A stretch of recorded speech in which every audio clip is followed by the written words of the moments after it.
안녕하십니까. 혼란한 정치 시사 이슈를 술술 풀어보는 송국근의 혼술이 보내드리는 대선판 들여다보기 대들보 12월 10일 금요일 오후에 인사드립니다. 오전에 제가 속보로 전해드렸죠. 유한기 전 성남도시개발공사 본부장 극단적 선택을 했습니다. 황무성 전 성남도시개발공사 사장 그 녹취록에 등장한 인물이죠. 황무성 전 사장은 대장동 개발 사업 그 수익 배분 문제를 놓고 갈등을 벌였던 이 유동규와 대립을 했던 인물이죠. 그런데 이 황무성 사장을 임기 전에 쫓아내기 위해서 유한기 본부장을 동원을 했습니다. 유한기, 황무성 두 사람은 같은 그 건설회사 출신이죠. 황무성 전 사장을 유한기가 유동규에게 소개를 해서 사장으로 앉힌 그런 관계입니다.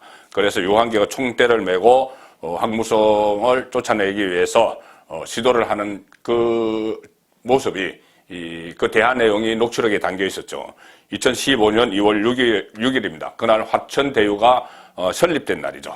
그래서 오늘 안으로 황무성 사장 사퇴하지 않으면은 우리가 박살난다. 뭐 이렇게까지 이야기를 했었죠. 유한기.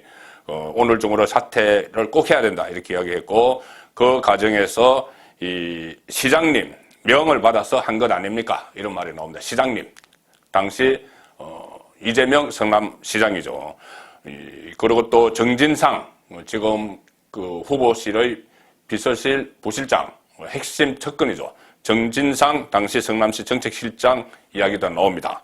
그래서 이 40분 녹취 파일 안에 이재명 시장, 유동규, 정진상 계속 이야기가 나오는 그런 상황의 이 녹취록이 그때 공개가 됐는데 작년 10월 말에, 이번 10월 말에, 지난 10월 말에 공개가 됐는데, 거기에 대한 수사가 이루어지지 않고 있었죠. 않고 있다가, 이렇게 이 극단적인 선택을 했습니다. 이번에 이 구속영장이 청구된 것은, 다음 주 화요일 날, 실질 심사를 받도록 되어 있었는데, 구속영장이 청구된 것은 이 녹취록 건이 아니고 다른 혐의입니다.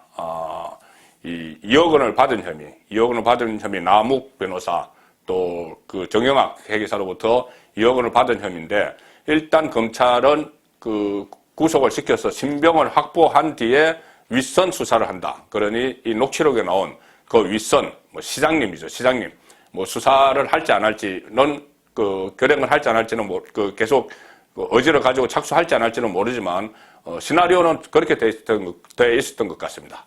일단 신병을 확보한 뒤에 이 녹취록 관련 내용을 수사를 하기 위해서 이 구속영장을 청구를 했는데, 유한기 전 본부장이 극단적 선택을 해버렸기 때문에, 그럼 이제 수사가 어떻게 될 것이냐.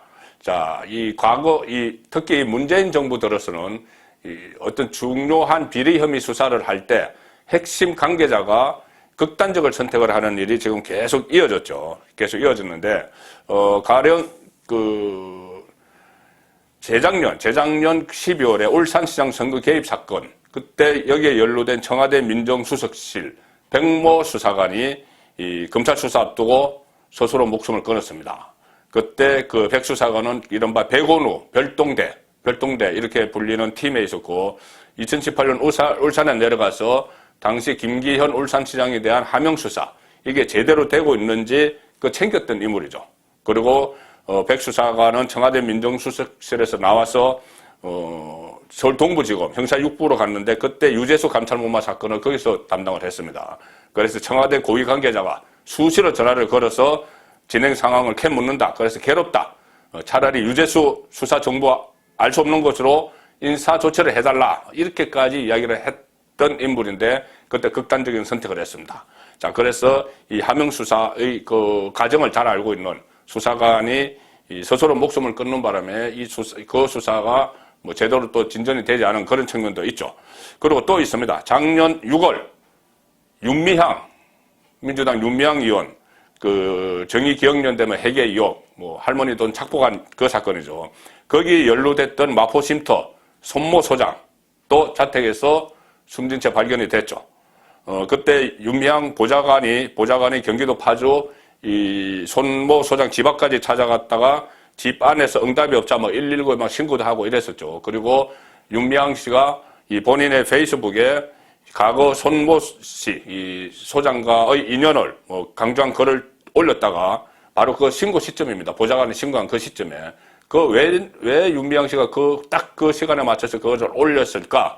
그것도 아직도 의문으로 남아 있습니다. 올렸다가 바로 삭제를 하는 그런 일이 있었습니다. 상당히 의문투성이었죠. 위안부 피해자 장례 비용 이런 것을 거둔 사람이 이 손모 서장입니다. 이 개인 기자, 윤미향의 개인 기자로. 그래서 상당히 석연치 않은 이 뒷맛을 남기고 이 사건이 일단 낙은 됐는데 앞으로 이것도 어떤 일이 여기에 대해서 후일담에 나올지도 모릅니다. 또 하나 있죠. 이낙연 민주당 대선 후보였던 경선 후보였던 이낙연 민주당 전 대표 척건 이모 씨가 작년 12월에 극단적인 선택을 했죠. 그 척건도 이낙연 전 대표가 전남지사 할 때부터 계속 모시고 대표실의 부실장이면 핵심 실세가 맞는 겁니다. 그 부실장까지 지낸 이모 씨인데 옵티머스 자산운용 측으로부터 금품을 받은 혐의 이 수사를 받다가 도중에 숨진 채로 발견이 됐습니다. 자, 그래서 이 여권 문재인 정권 주변을 수사를 하면서 여권의 핵심 피의자로 이어지는 중요한 연결고리가 되는 인물들이 공교롭게도 이 결정적인 순간에 극단적인 선택을 하는 이런 일이 지금 계속 이어지고 있는 겁니다. 이번에 유한기 전 본부장도 마찬가지죠. 윗선 수사의 길목이다. 이렇게 평가를 받았습니다. 유동규, 정진상, 이재명으로 올라가는 그 길목이 유한기였는데 이렇게 갑자기 스스로 극단적인 선택을 해버린 것이죠. 자, 그래서 그렇다면 윗선으로 지목받는 거분 이런 이야기도 나왔죠. 또 시장님 명에 따라서 하는 것 아닙니까? 이런 받아서 하는 것도 아닙니까? 이런 말 나왔던 그 시장님 이재명 후보는 처음에 아침에 이 일이 일어났는데 아침에 어떤 행사장에 갔다가 기자들과 만나서 유한기 씨 극단적인 선택에 대해서 어떻게 생각을 하느냐 하니 침묵을 했습니다. 아무 대답도 하지 않았습니다. 그리고 좀 입장을 정리해서 발표를 했는데 단 3문장. 자, 시장님의 명예에 따라서 행동을 했던 그리고 나중에 스스로 목숨을 끊은 그 일에 대해서 단 3문장으로 이야기를 합니다. 명복을 빈다. 비통한 심정이다. 실체적 진실을 밝히기 위해 조속히 특검을 추진해야 한다. 자, 특검 추진. 본인은 이재명은 계속 뜻한 것처럼 특검 추진, 특검하자, 쌍특검도 하자, 이런 이야기하고, 특검을 피하는 자가 무슨 또 돈을 먹은 사람이다, 이런 이야기까지 하는데, 이재명 후보는 그렇게 이야기했는데, 특검을 하려면 국회에서 협상이 돼야 되는데, 민주당에서는 꿈쩍도 하지 않고 있습니다. 그러니 이것이, 이재명은 마치 뜨뜻한 척하고, 실제로 진전은 안 하고, 자, 그런 상황을 지금 이어가고 있는데, 이 유한기 씨가 극단적인 선택한 이 일에 대해서도 다시 특검 추진을 이야기합니다. 자, 아마 그래서 이재명 입장에서는 유한기 씨의 극단적인 선택에 의해서 수사가 차질을 빚고 이 수사가 멈출 걸로 기대를 할 수도 있습니다. 그래서 특검 이야기를 하는데 특검은 어차피 시일도 촉박하고 자, 그렇지만 그 전에 제가 말씀드린 그 3가지 사안들, 울산시장 선거 개입, 그 다음에 윤미향, 회계 의혹, 그리고 또 이낙연 대표 측근, 옵티머스 자산 금품 수수 의혹, 자, 이런 것들이 올라가는, 본인 범통으로 올라가는 중간 단계에서 고리가 끊어져 버렸죠. 고리가 끊어져서 수사가 제대로 안 됐기 때문에 지금 이재명도 이 유한기 씨의 극단적인 선택에 따라서 오히려 수사가 차질을 빚고 수사가 멈출 것이다. 자, 이렇게 기대를 하고 있을 것 같습니다. 자, 그런데 이번에는 과연 유한기가 모든 것을 다 안고 간다. 이것이 통할지 이 부분은 미지수입니다. 조금 전에 말씀드린 울산시장 선거, 옵티머스, 윤미향 이런 것들과는 지금 이 문제는 차원이 다릅니다. 지금 몸통 의혹을 받고 있는 사람은 이재명 대선주자죠. 집권당의 대선주자입니다. 그리고 지금은 대선 전국이 한창 불붙어 있습니다. 이 상황에서 이 핵심 연결고리가 되는 사람이 극단적인 선택을 했고 이재명 대장동 사건 계속 논란이 이어지고 있다가 요즘 좀 잠잠해졌죠. 다른 사람들이 막 불거지고 하면서 또 검찰이 수사 의지를 보이지 않기 때문에. 그렇지만 이번 유한기 씨의 이 극단적인 선택에 의해서 이 여론은 다시 확 들끓을 수가 있습니다. 벌써 그런 조짐이 보이고 있습니다.